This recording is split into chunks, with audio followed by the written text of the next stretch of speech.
ఇప్పుడు అంబలి బ్రేక్, అంబలి కలుపుకోనికి వచ్చినాం. సో అంబలి ఎట్లా కలుపుతుందో చూడండి. మజ్జిగ కలపాలి అంబల్లో. ముగ్గురమే ఉన్నాం కదా, మనకు ముగ్గురికి సరిపోని ఎక్కువద్దు. ఈ గడ్డ పెరుగుని బీట్ చేయాలి బాగా.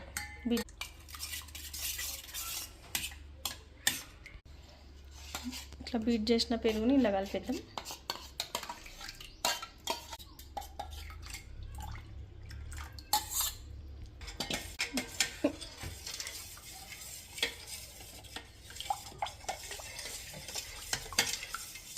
మజ్జిగ కలపకపోతే కూడా బాగానే ఉంటుంది, కానీ మజ్జిగ కలుపుకుంటే కొంచెం పుల్ల పుల్ల ఉంటుంది, బాగుంటుంది టేస్ట్. చాలా తాగుదాం. మంచిగా కలపలేవు. పెరుగు పెరుగు పెరుగు పెరుగు అనిపిస్తుంది. ఫస్ట్ పెరిగేసి మంచిగా ఎక్కువసేపు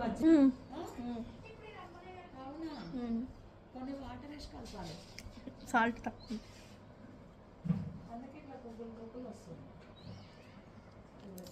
అంబలి పెరుగు మంచిగా నెయ్యి నెయ్యి సూపర్ ఉంది. ఈ పెరుగు బాగుంది, వెన్న వెన్న.